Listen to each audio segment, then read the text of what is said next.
వందే గురుపదదుందం వాంగ్మానసగోచరం రక్తశుక్లప్రభామిశ్రమతర్కం అతర్క్యం త్రైపురం మహా బ్రహ్మాస్త్ర పుణికాహస్తాం శుద్ధజ్యోతిస్వరూపిణీం సర్వతత్వమయీం వందే గాయత్రీం వేదమాతరం. నమస్తే భువనేశాం నమస్తే ప్రణవాత్మికే సర్వవేదాంత సంసిద్ధే హ్రీంకారమూర్తయే అగ్రబిందు పరికల్పితాననాం మధ్యబిందు యుగలస్తనద్వయం ఆత్మబిందు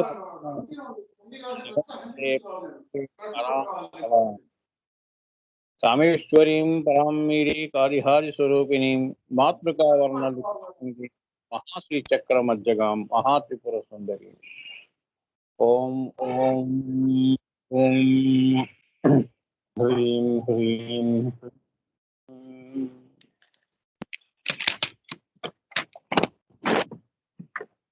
ఓం హోం హోం ఓం హ్రీం ఓం ఓం హ్రీం ఓం హోం హోం ఓం అఖండాత్మ పరచిద్ఘన నిసర్గదత్త ఓం నిసర్గాత్మ పరచిద్ఘన అఖండదత్త ఓం పరానంద చిన్మయ ఘన బ్రహ్మదత్త ఓం విరాట్ స్వరాట్ సామ్రాట్ గణ విష్ణుదత్త ఓం సర్గస్థితి లయానంత త్రిపుర దత్త ఓం సార్వత్రిక చక్రేశ్వరి సదాఖ్య శ్రీ లలిత ఓం నిరంజన నిర్వికల్ప నిస్తులగన నిత్యదత్త ఓం మాయాంతరాత్మ మాయాగణ మోక్షదత్త ఓం మృత్యోర్మృత్యు మృత్యుంజయ మిహిర దత్త ఓం పూర్ణ బ్రహ్మ పరచితి గణ జ్ఞానదత్త ఓం విశ్వరూప చక్షుర్గణ విజయ దత్త ఓం దత్తోహం సోహం శివోహం శ్రీమాత్రే. జయ గురుదేవ్ అమ్మ. అందరికీ welcome to my class. God bless you all. So I am blessed to take these classes of Sri Lalita Sahasranama Anthargata. It's the greatest blissful experiences which I have undergone in each and every birth which I have taken. I am blessed by Guru Parampara. I prostrate myself to the lotus feet of Amauri and Guru Parampara. Thank you. అదే ఆ గురువుకి నేను ప్రార్థన చేసుకుంటూ and now I have entered into 38 నామము నాన్న. అమ్మవారి యొక్క 38వ అంతర్గత రహస్య నామము రత్న కింకిణి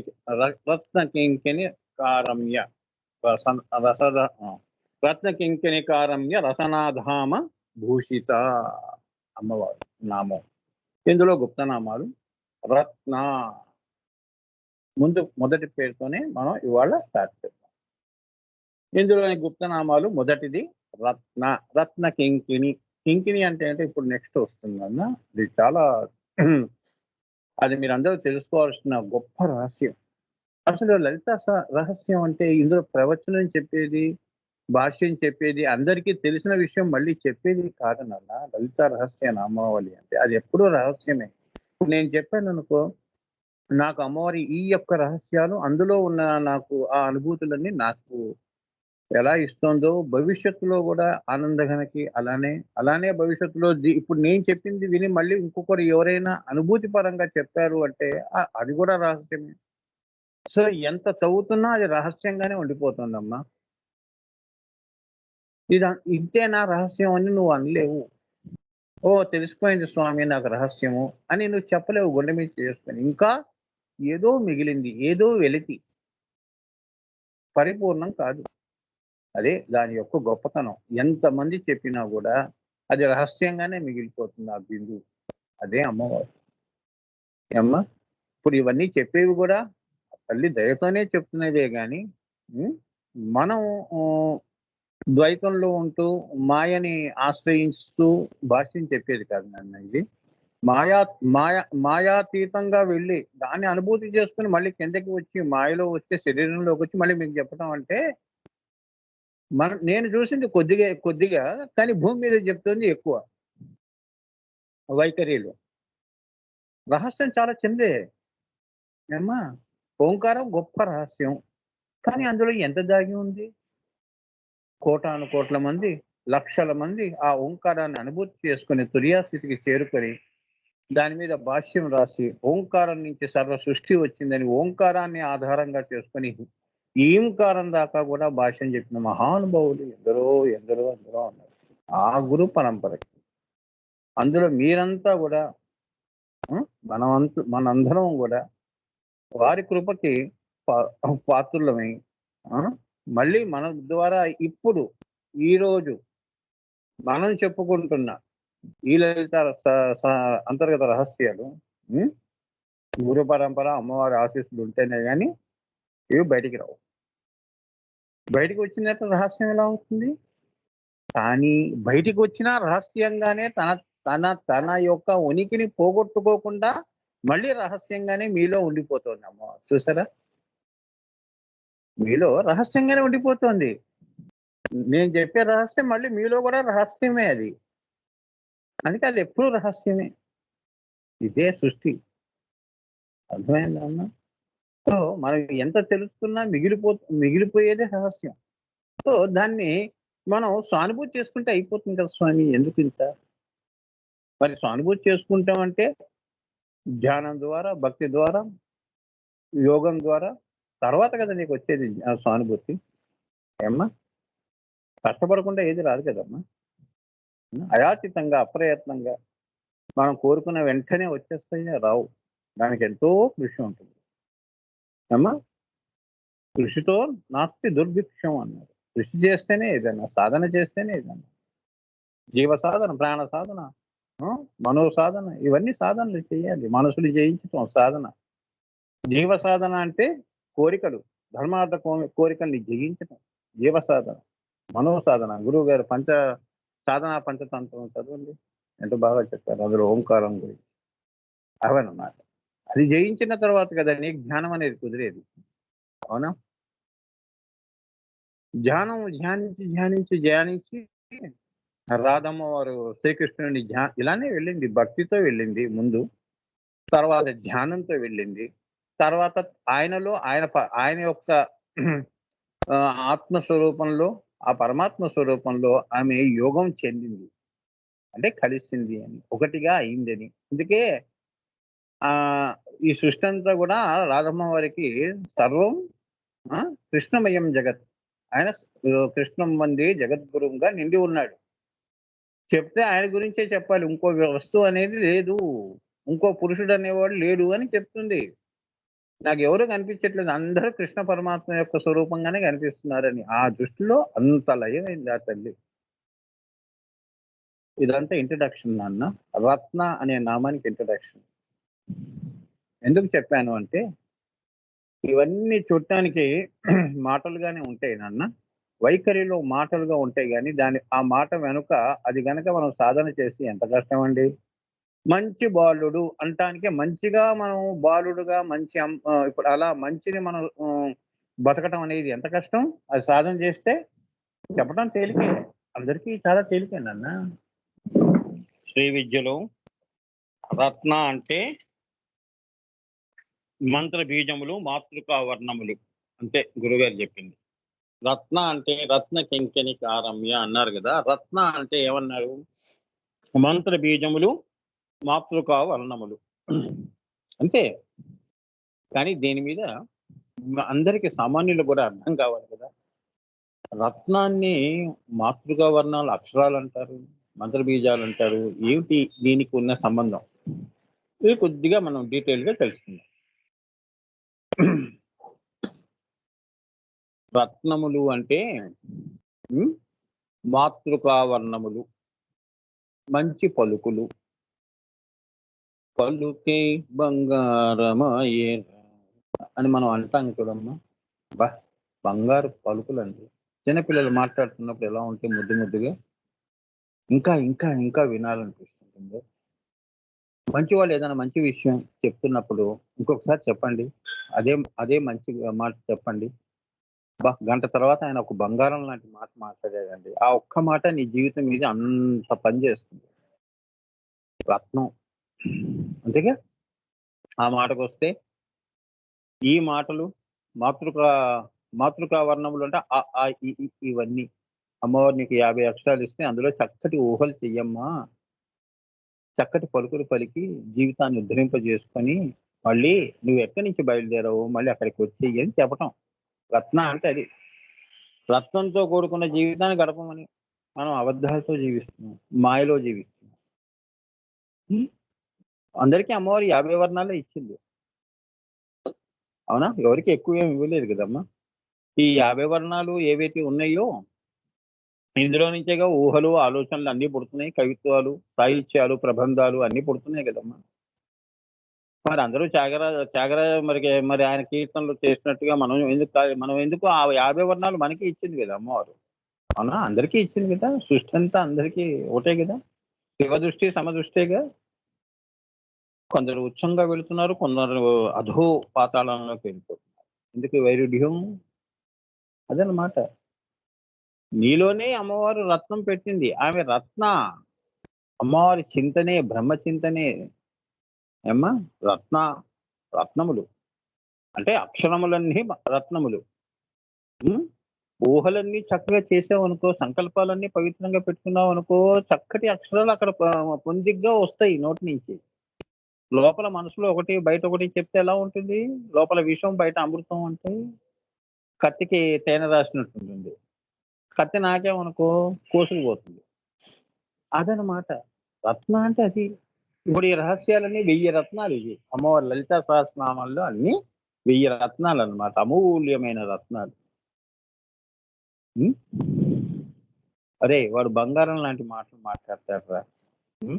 పలుకే బంగారం రా వాడికి. అది రత్నము అంటే అదనమాట. అందుకే మాతృకావర్ణములు అన్నారు. అలానే బీజాక్షరాలు. అన్నిటికంటే గొప్పనైన అనుభూతి ఏది? మనశ్శాంతి. అవునా? శాంతి మన ఇంట్లో ఉంటే, మనసులో ఉంటే ఏదన్నా మనం ఎంత ఉత్సాహంగా అన్నా, ఎంత పనన్నా చేస్తాం. మనశ్శాంతి లేకుండా చిరాగ్గా ఉంటే ఏం పనులు చేస్తాం? గొడవలు పడతాం. అవునా? సో, ఈ రకంగా ఇలా మళ్ళీ ఆత్మ దాకా కొద్దిగా జీవ సాధన, పంచతంత్రం అదే మన సాధనా పంచతంత్రం. అవి చేసుకునే భగవంతుడు అందరూ మన ఇంటి వాళ్ళు, బయట వాళ్ళు మనకి అటువంటి సమయాన్ని గనక ఇచ్చారు అంటే, మనం ఎంత సాధనన్నా చేస్తాం. అవునా? చేసి ఏమిటి? ఆత్మ నుంచి ఓంకారం నాదం ఉచ్చరిస్తూ హ్రీంకారంలోకి వెళ్తూ, శ్రీంకారంలోకి వెళ్తూ, ఈంకారంలోకి వెళ్తూ, ఓం హ్రీం శ్రీం ఈం సవికల్పన ఇది కలపాలి. మరి ఈ బీజాలు నిన్ను శరీరాన్ని మాటలు ఉద్ధరింపజేస్తే మంత్ర బీజములు నీ ఆత్మను ఉద్ధరిస్తున్నాయి. చూడండి, అందుకే రత్న అంటే ఏంటి? మాతృకావర్ణములు మరియు మంత్ర బీజములు అన్నారు.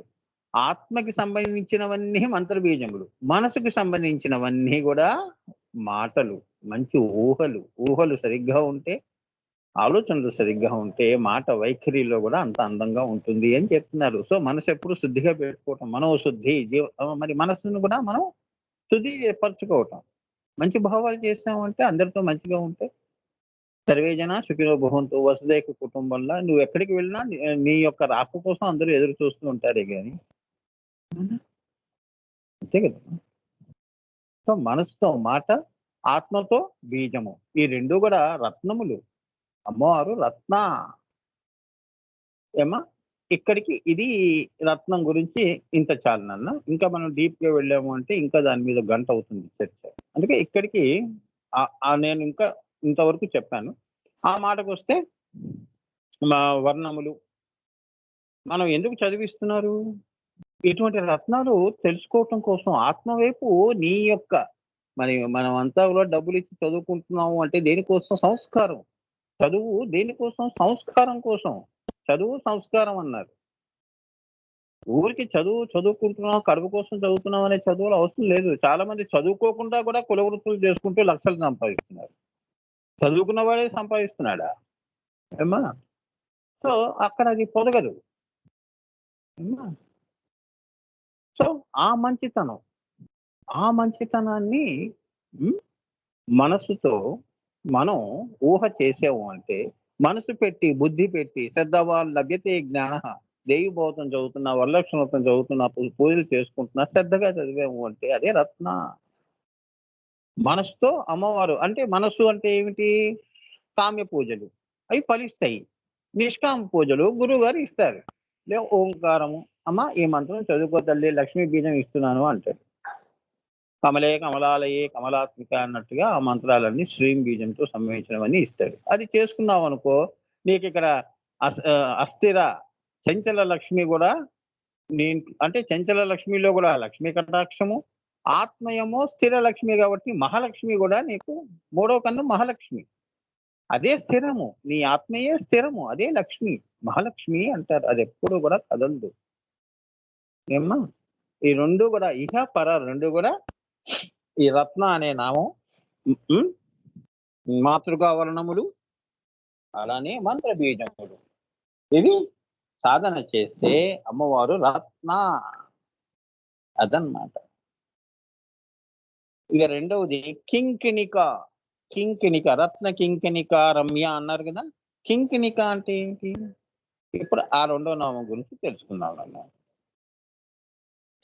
మంత్రమును ఒక మంత్రం ఉంది కదమ్మా, వాచక ఉపాంశు మనోజపములు చేయునప్పుడు వాచక జపములో కలిగే నాదము, ఉపాంశు జపములో కలిగే అంతర్నాదము కింకిణిక శబ్దము చేత తెలియబడుతుంది. కింకిణిక అనేది ఒక శబ్దము. ఏమా?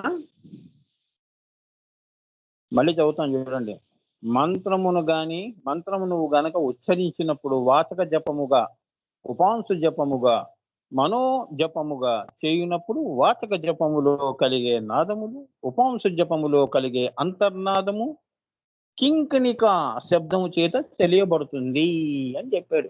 ఇప్పుడు చెప్పండి కింకిణిక అంటే ఏంటంటే, ఇప్పుడు ఒక మంత్రం ఉంది నాన్న, అది నేను ప్రాక్టికల్ గా మీకు ఇప్పుడు చూపిస్తా.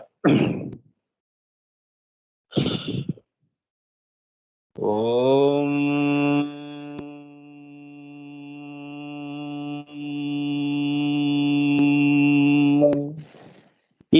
ఈ వైఖరిలో మీకు ఎక్కడ కనిపిస్తోంది కింకిణిక? ఇప్పుడు గంట ఎలా మోగుతుందంటే టాంగ్ అని మోగుతోంది స్వామి. అదనమాట.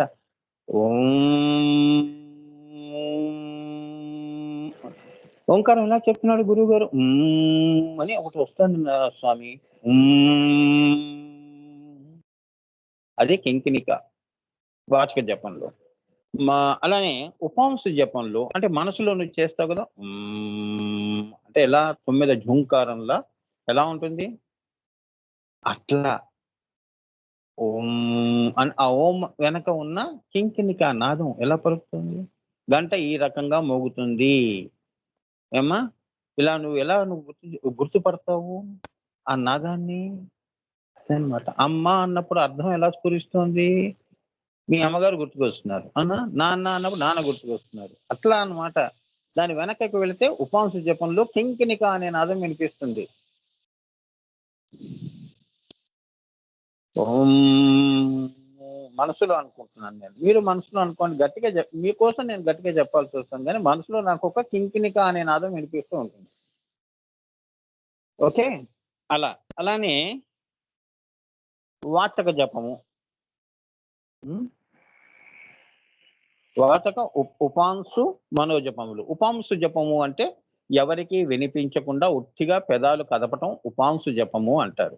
ఏంటో రా వాడు మంత్రం చదువుతున్నాడు, పెదాలు కదుపుతున్నాడు అని మనకి అంతవరకే తెలుసు. కానీ వాడు ఓం ఐం క్లీం క్లీం ఐం ఓం ఐం ఇట్లా వాడు చదువుతుంటాడే, ఆ వెనక వచ్చిన నాదం ఏదైతే ఉంటుందో అది కింకిణిక. గంట వెనకున్న ఇప్పుడు టాంగ్ అని వస్తుంది చూడండి స్కూల్ బెల్లు, అవునా? అది కింకిణిక అంటే. ఇప్పుడు నువ్వు అమ్మవారికి నైవేద్యం పెడుతున్నావు అనుకో, గంట వాయిస్తుంటావు కదా, మ్రోగిస్తుంటావు గంటని, చేత్తో చూపిస్తుంటావు. ఓం ప్రాణాయస్వ, ఓం అపానాయస్వ, ఓం వ్యానాయస్వ, ఓం ఉదాహనాయస్వ, ఓం సమానాయస్వ అనుకుంటూ చేస్తావు కదా. చేసినప్పుడు దాని వెనక వచ్చే గంట మోగుతున్నప్పుడు వచ్చే వెనక ఉన్న కింకిణిక నాదం, ఆ నాదము అక్షరముగా గట్టిగా నీకు టాంగ్ అని వినిపిస్తుంది. The first beat, the first sound, అది నాదం. అర్థమైందా? అదన్నమాట. కింకిణిగా అంటే అదనమాట.